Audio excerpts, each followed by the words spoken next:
Damian, good morning. Yesterday was day one of this mask mandate. What's been the feedback so far from business? Oh, so far, the feedback has been quite good from businesses, Danica, it must be said. And I think there's somewhat of a community spirit involved in all of this, and people understand that this was a decision not taken lightly by the New South Wales government. It's something that has been needed, as we've seen the clusters spread in those two main pockets throughout Sydney, and it's something that businesses feel that is the right step at the right time. And how will mask wearing be enforced? Is it the case where somebody who works at the venue stands outside the front and just says people with a mask, without a mask, need to leave? How will it work? It will really depend on the circumstances of the particular business and whether they're in a shopping centre or a standalone business. But really, it's about common sense, and it's about the community being in this together. I was in a couple of shopping centres in Sydney yesterday, and I can tell you that well over 95% of people were wearing masks in that shopping centre. And, I was actually in one of them the day before, and there were hardly any wearing masks. So I think the community has really taken on board the words of the Premier as well as the Chief Health Officer in New South Wales, and we'll really do it together. And it's almost as if the community together will work it out. Some businesses will, politely have people at the door asking them, to make sure that they've got a mask on.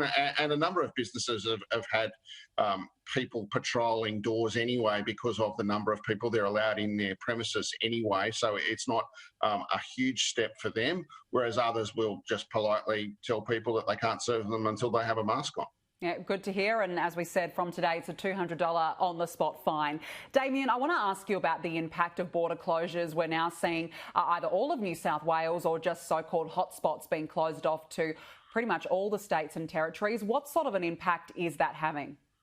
Oh, it's having a huge impact on businesses, particularly those in the tourism, hospitality and travel space. And it's happened ever since the Northern Beaches, cluster was announced in the week prior to Christmas because of the general confusion about who can go where at what time and at what time the borders would be closed and what sort of exemptions and can you get out of your car, and particularly, around the ACT, can I drive through from Melbourne to Sydney and vice versa.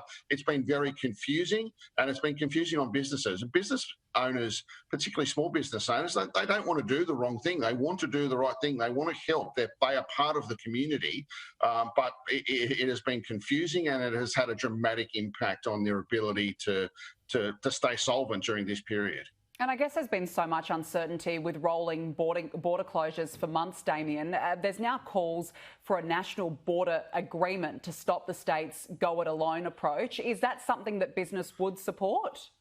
Oh, look, it's something that business is getting increasingly interested in some sort of consistency around announcements and consistency around what can be done and what can't be done, because the way that the travel is working, and we've all seen the vision throughout, Sky News the last week or so of dramatic waits at borders and at checkpoints and even at the drive-through testing because people are so confused, and then we're encouraged to get tested, particularly if we've been in those hotspot areas.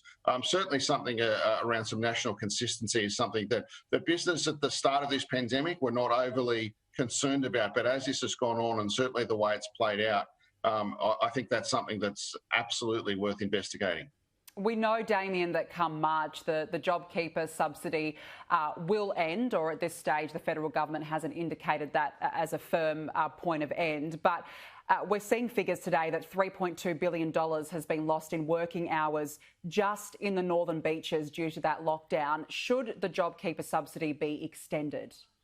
Well, certainly we would look at some sort of support, particularly for that Northern Beaches region. It's a high hospitality area. It's a high holiday hotspot, and I know a number of businesses have just simply been decimated during that period. It was their peak period, and it's been really difficult for them, and will continue to be so. We've got the northern part of the Northern Beaches area still in lockdown, and that's something that will take some time to recover from. It's not a one-size-fits-all, and it's not an easy answer, and it's also not a bottomless pit of money that the federal government has.